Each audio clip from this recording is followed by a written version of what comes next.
Hello all, welcome to the channel. So today we are going to have a look on the superposition theorem, one more theorem which is being used to get the analysis of any kind of networks. Okay, it can be used in AC network, can be used in DC network. Right. Before this we have calculated the mesh analysis part, nodal analysis, Thevenin's theorem, that all we have completed, and now we are on the fourth theorem, that is what? The superposition theorem. Okay. So what will be the flow of this lecture? Here we will see that what is the superposition theorem, starting with the statement, what the statement says, how to go with the solution by taking a numerical example. Okay, so that all we are going to see in this lecture. So let's start with the statement. What is the statement of superposition theorem? So here you can see this is the statement for superposition theorem, and what the statement says that according to this theorem, a circuit, any of the circuit, maybe AC circuit, maybe DC circuit, but the condition is it should contain the linear elements, bilateral, active elements, right? That is the condition. So a circuit with multiple voltage and current sources, this is the important thing which we should remember, that multiple voltage and current sources is equal to the sum of simplified circuit using just one of the sources. So this is the statement of superposition theorem. So let's check that what the statement is actually. So what is this? That actually we know that superposition theorem is used to get the solution of any kind of electrical network. Like we have to find the current through any branch, voltage across it, or power consumption, whatever it is. Okay. So we can do that all thing with the help of superposition theorem. Okay. So what the solution says that according to this, that how many number of sources you have, consider only one source at a time, replace all the other sources with its internal resistance, and get the value of that particular thing what you have to find, like current through any particular branch. Okay, so that is the first step. After that, take another source and now replace all the remaining source, and now get the value of that current, the same similar branch, current flowing through that branch. Okay, and you have to repeat these number of steps, how many number of sources you have. Okay, and at the last just superimpose that all current, means what, just take the summation of that all current according to the direction, and you will get your actual answer. That is the meaning of this theorem. Okay, if you are not getting that what is the statement and what it is the superposition theorem about, don't get worried, just we are going to have a numerical example here, you will get all the clear concepts. Okay, so let's start with the numerical problem. So this is my question here. Okay, you can see the circuit has been given. We have two voltage source.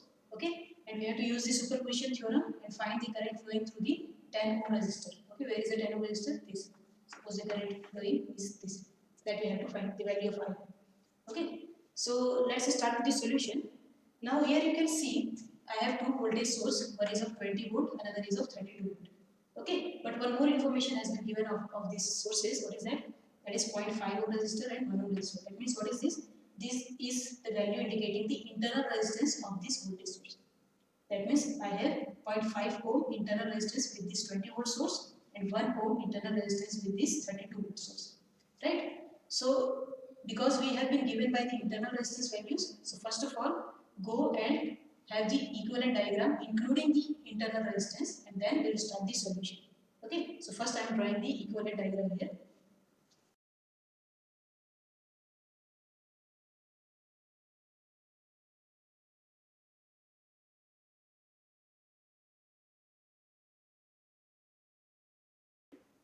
So here you can see I have redrawn this network, given network into this, where I have represented my internal resistance also with the voltage source. Okay, because it is voltage source, the internal resistance will come in series with it.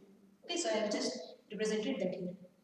Right? So this is the equivalent diagram. Now I am going to resolve it more so that we will have this easy solution, because I can see here that 9 ohm resistor is connected in series with 1 ohm resistor, and this 14.5 ohm resistor is connected with 0.5 ohm resistor in series. So I am just redrawing it here so that the further solution will be very much easy. Otherwise you can directly start solution here also, there is no problem. Okay, so I am just redrawing it here.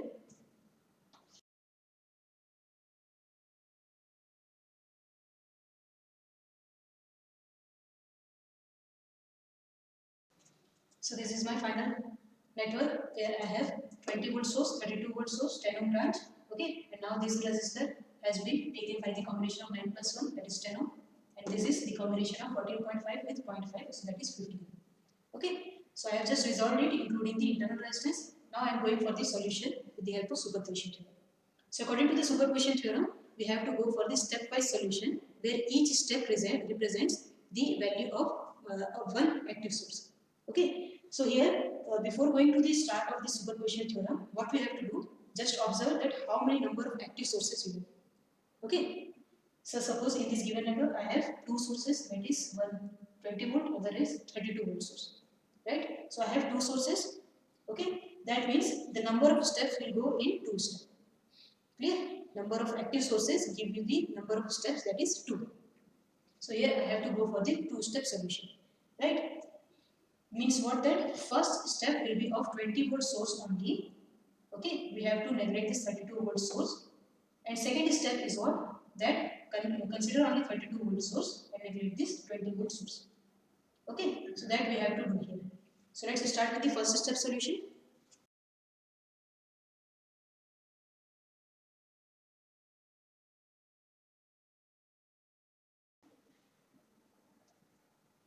So in the first step, I am considering only the 20 volt source. That means we have to replace this 32 volt source. Okay.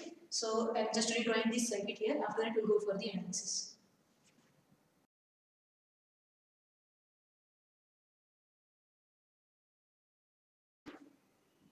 So here you can see I have just redrawn this circuit by considering 20 volt source. Okay. We have to consider one source at a time. Okay, and replace all other sources. That is the solution method of superposition theorem. So I am considering 20 volt source. That means I have to replace the 32 volt source. Now 32 volt is the voltage source, and voltage source is replaced with what? With the short circuit path, right? Okay, so we have to replace it with short circuit path. We have seen this concept in Thevenin's theorem also. Okay, so I have replaced this 32 volt source with the short circuit path. Now what I have to get? I have to get the value of this I. Right? That was the question. We have to find the value of I. So because I am at the first step, suppose the value is I dash. Right? So I have to get the value of this I dash. So now how you are going to calculate this I dash, what method you are going to apply, that is up to you. You can take directly the Ohm's law, or you can go for the mesh analysis, nodal analysis, current division rule, voltage division, whatever you want to use. You can use whatever you feel easy and you feel that I can apply that, just apply that. Okay, you can have solution by yourself. So right now I am going to use here the current division rule. Okay. So because the current is getting divided here and there is two parallel branch, so I can apply the current division rule here, right? But for the applying the current division rule, I should know what is the supply current. So first I am getting the value of the supply current, and after that I will go for the solution with current division rule. Okay.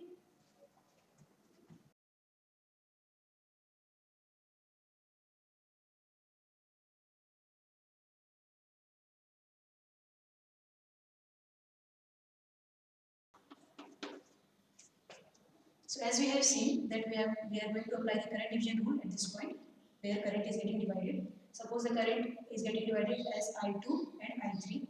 Okay, and the supply current is suppose I1. Right? So I have to first get the value of I1. After that only I can apply the current division rule. What is I1? That is the main current or supply current coming from the battery. Right? So for that I am using here the Ohm's law. So what is the Ohm's law? Ohm's law says that I can be calculated by V by R equivalent. What is R equivalent? That is the equivalent resistance across this voltage source. So first we have to get the value of this equivalent resistance. So what is this equivalent resistance here? You can see the combination is coming as 15 and then parallel two branches, that is 10 parallel to 10. Okay, and then these set are connected in series. So 15 plus 10 parallel to 10. So the value is coming as 15 plus 5, that is 20 ohms. Right? So this is my equivalent resistance value. So after this, I can get the value of I1. So I1 is coming as V, that is supply voltage, 20 volt divided by R equivalent, we got as 20 ohms. So this value is coming as 1 ampere.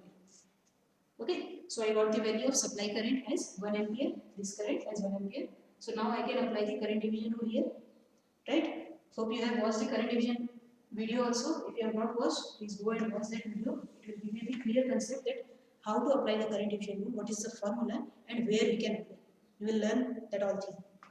So right now, I have to get the value of this branch, right? So I am getting value of I3. How? That is the supply current I1 into current division rule says that we have to take the opposite resistance. Okay, I am working on this. That means take opposite resistance, that is 10 ohm divided by 10 plus 10. That is a combination of these two, 10 plus 10. Okay. So this will give me the answer for the branch I3. The value is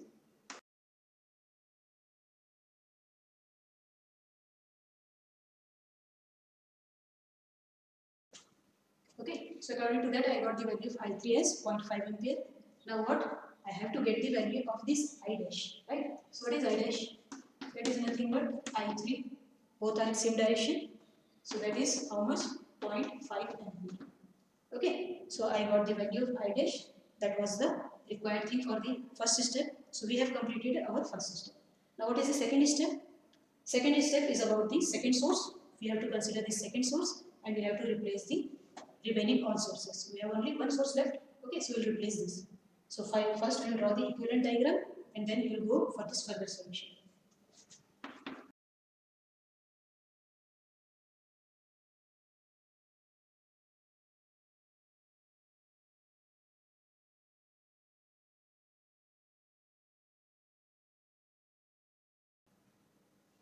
So this is my equivalent diagram for second step. I have considered a 32 volt source. Remaining all connection is same.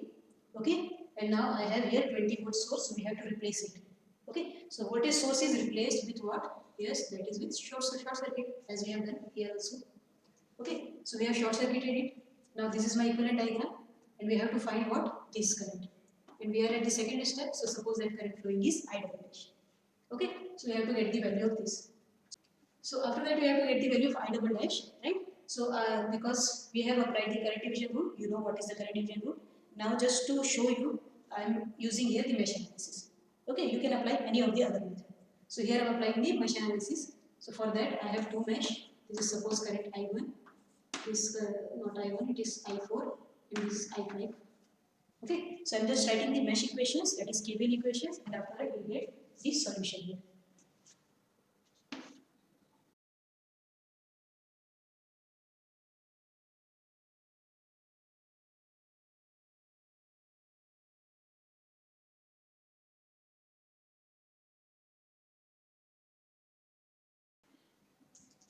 This is my two equations, KVL equations I got. Now use these two equations directly in the calculator. You can get the value of I4 and I4. Okay, so just check what is the answer we are getting. So this is my answer for current I4 and I5. That is my mesh currents of that. Okay, what I had to get? I have to get the value of this branch, that is I double dash. Right? So what will be I double dash? I double dash is the current flowing through this branch, which is associated with I4 as well as I5. Okay, so what will be the value here? Combination I4 minus I5, right? According to the direction. So what is the value? I4 is minus 0.8 and I5 is minus 2, so minus minus 2 plus 2. So I am getting 1.2 for I double dash. Okay, so this is the solution for second step where we got the value of I double dash. Right? Now you can have the final answer. So final answer will be what? Now I am applying the superposition theorem. This is actually the superposition theorem. Okay, what? We'll see here.